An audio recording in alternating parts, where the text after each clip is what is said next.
Today I'm speaking with Mrs. Olive Warwick at her home in Valley View Towers, and today is June 19th, 1985. And Mrs. Warwick, maybe you can tell me about why your family decided to move to North Battleford from England.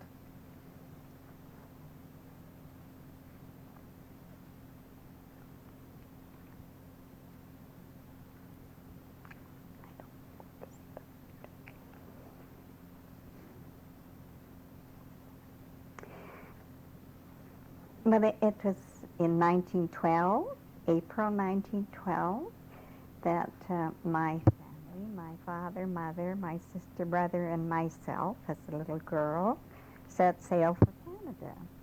And the reason for this was because my father was working in a factory, Huntley and Palmer's biscuit factory in Reading, Berkshire, England.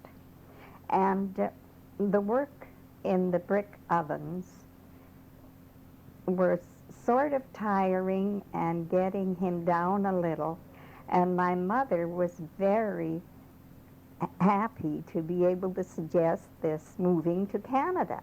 There were brochures, very brilliant and nice, the greenery and the property that could be had in Canada. And all of the new opportunities looked very good to them.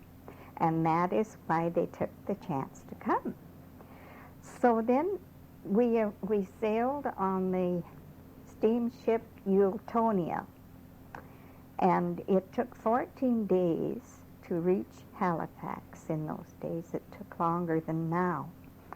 And we docked at Halifax and then came by train to North Battleford. And I remember quite clearly arriving at this hall that was called the Immigration Hall. And we stayed there overnight, and I was put to bed on the table with my teddy bear. And we didn't pass it. Well, I slept very well, but Mother was not too good.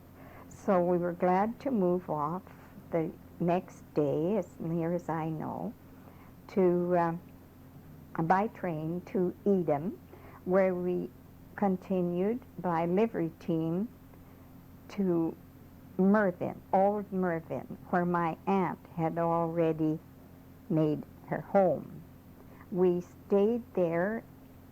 Their little home was made of poplar logs with a sod roof, and there was a beaten earth floor.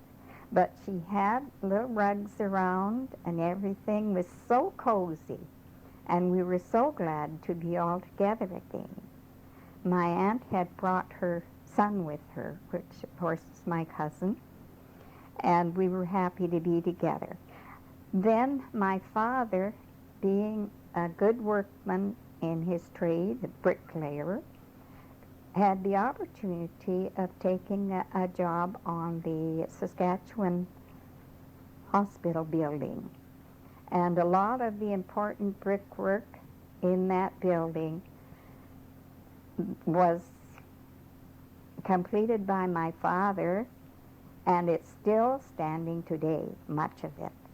How long did he work out there? Well, he worked through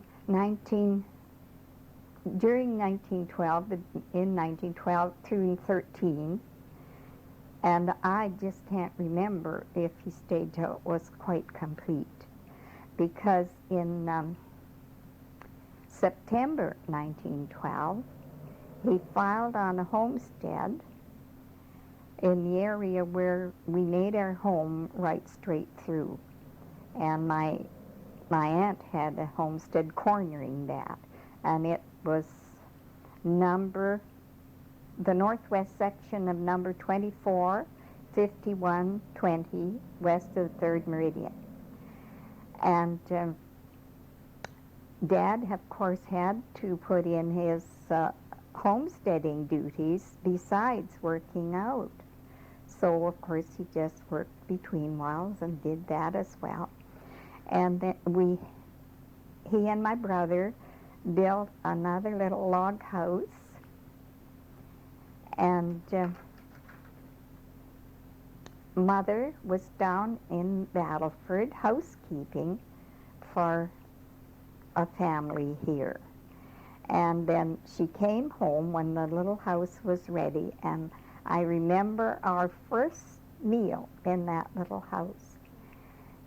And that night we had fresh buns and Rogers syrup and tea.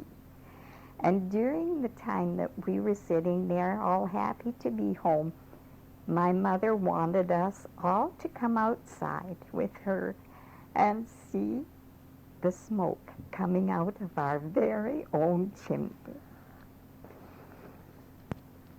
And how many acres of land did your dad work that year?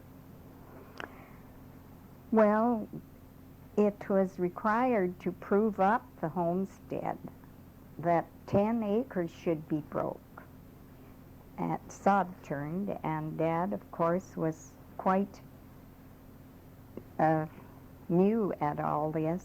I can remember him with a team of horses and a walking plow. And later on, we had a neighbor with oxen to break more land. And Dad took jobs in between whiles of chimney building and with building fireplaces in different new homes that were going up and all that sort of thing. And then Mother was housekeeping again for just a little extra cash, of course, down in Battleford. And the lady that she was with asked her to bring her little girl. And this is where I started school. And the school is still there. And I went to school there for some time. Then when we all settled back at the homestead for good, well, the Turtle Grove School was built much later. And I had my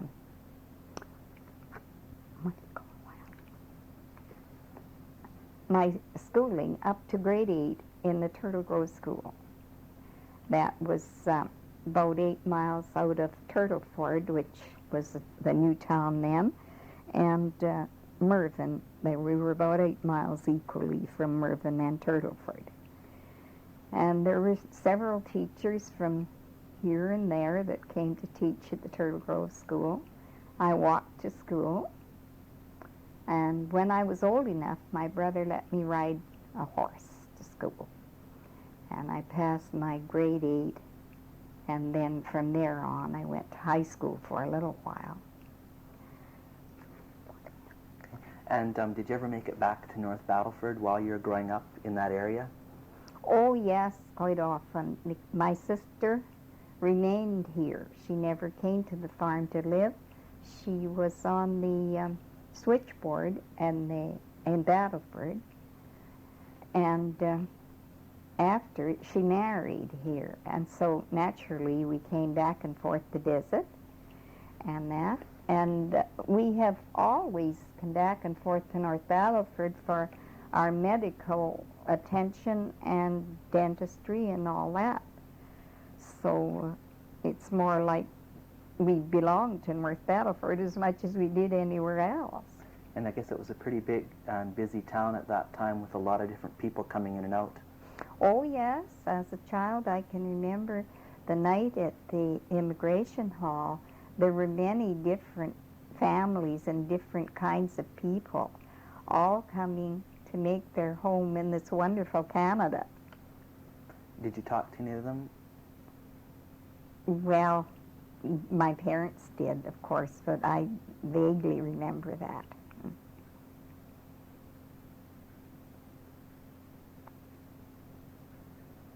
Do you recall ever coming to North Battleford to the different fairs and exhibitions, that type of thing?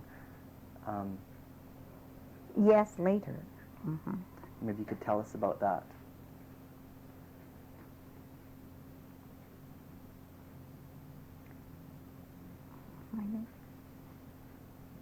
Oh, I can remember visiting with my sister down here, and of course she would take me to the fair and all those kind of things, which we all enjoyed. Everyone did when they got an opportunity to come to North Battleford. And later on, of course, we used to bring our own family. My husband and I brought our own family to the fairs, etc. So it's really been our town from coming to Canada, actually, until, well, I'm still living here now. Okay, maybe we can go back a few years and tell me about your experiences on your farm during the Depression and how you were affected by it. Well, yes, that would be in the 1930s. We were married sometime by then and had a family. And it was not very easy, but I have not too many complaints. Some of those years were happy.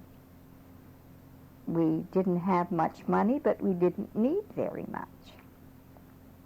And we never were afraid of working to get what we needed, and we're all aimed for the same purpose, so it wasn't too bad after all. Our children went to the school at Midnight Lake. It was built in 1913, and they all completed their grade 8 education there, and then they all were sent to the North Battleford Collegiate, the old collegiate, for their high schooling. And they traveled back and forth? No, they had to have accommodation here. And this is how our eldest son, Bill, got into the printing business, as he got a job with the News Optimist when there was Mr. Bodden was in charge of printing then, and he worked there after school and found that he liked that life very much, so later on branched out into his own business. What type of work did he do at the News Optimist when he worked there? Well, whatever was asked of him, you know, as a sort, but he is a fully apprenticed printer.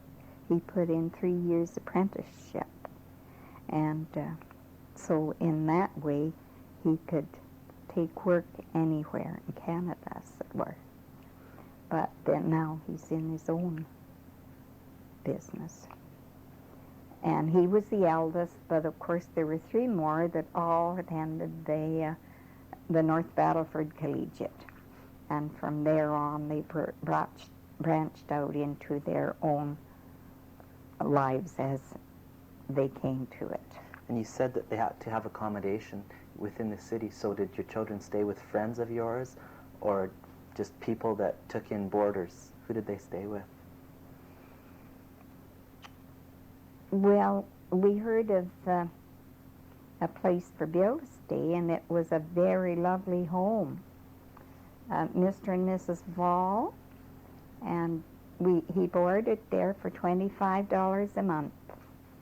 And to this day, I sometimes run into their daughter, Mrs. Furness, and my daughter then came, when she came down to complete her high school, she boarded with Mr. Morris and his wife. Mr. Morris was with the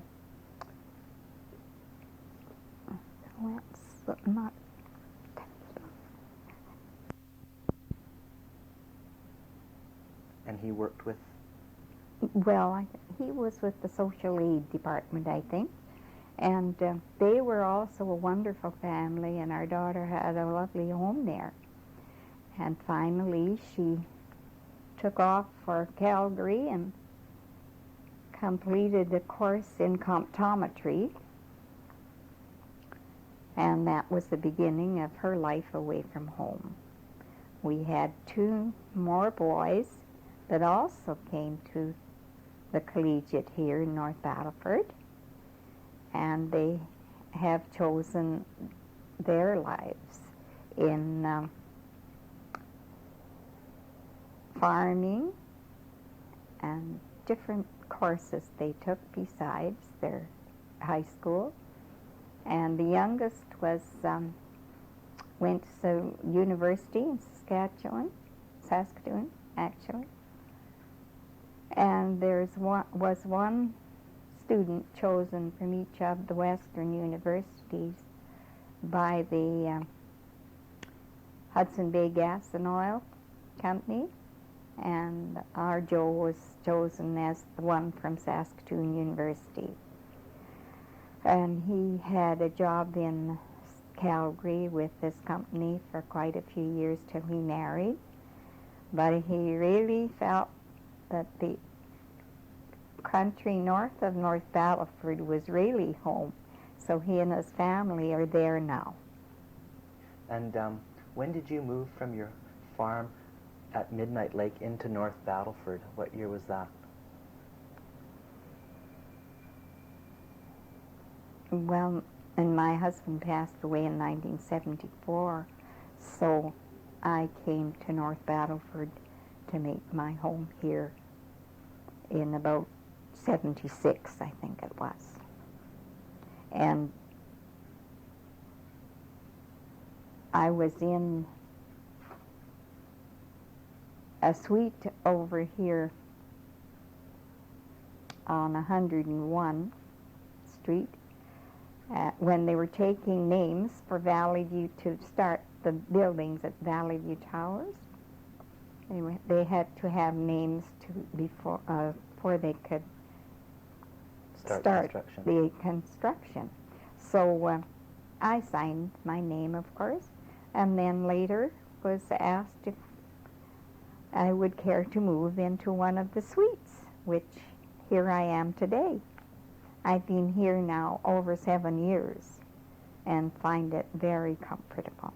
Also have all my family near me. My son and daughter live here, and my two younger sons are on farms in the Midnight Lake area.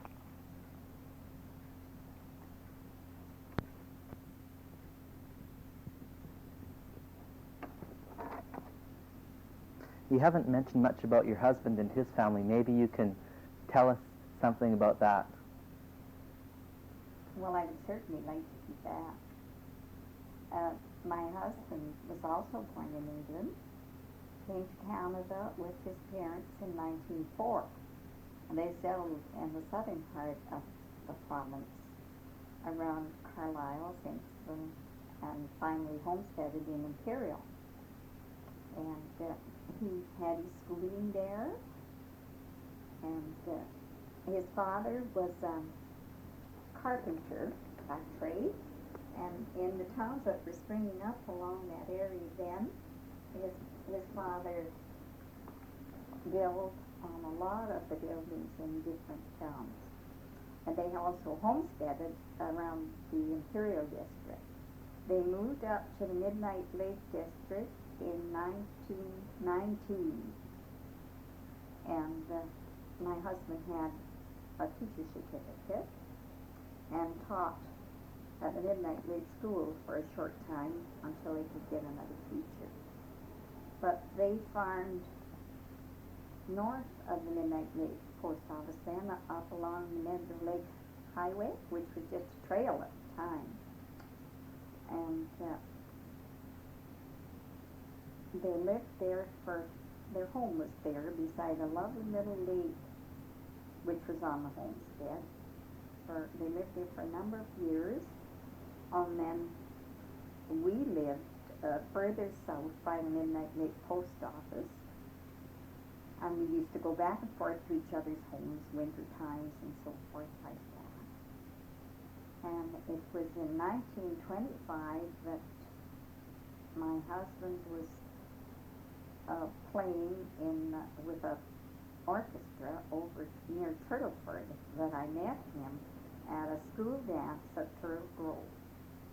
And in 1925 we were married.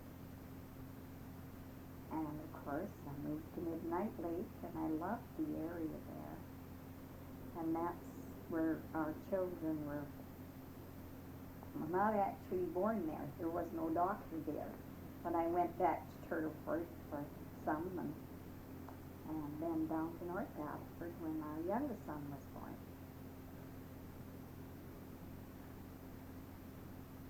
We lived there for a long number of years.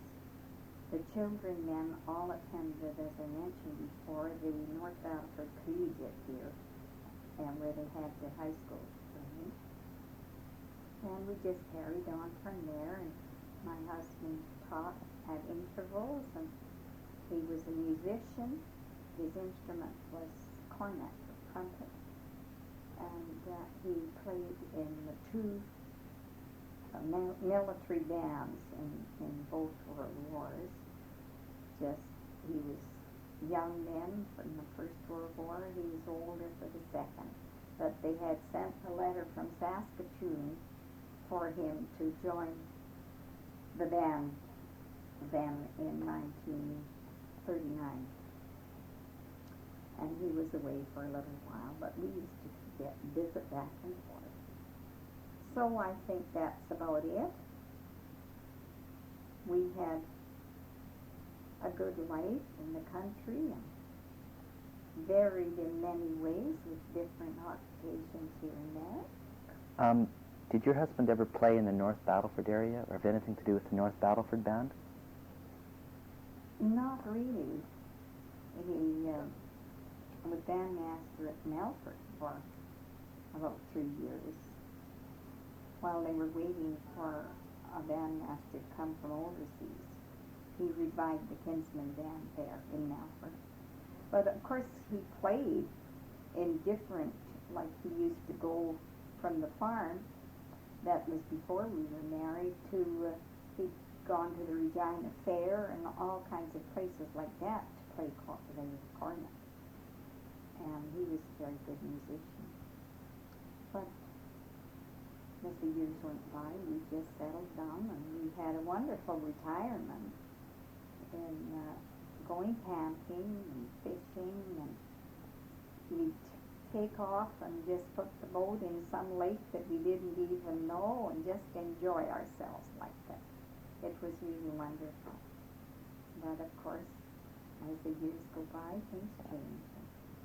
I find myself now as a widow in Valley View Towers with my family all moving. And that's about the end of my story. Okay, thank you.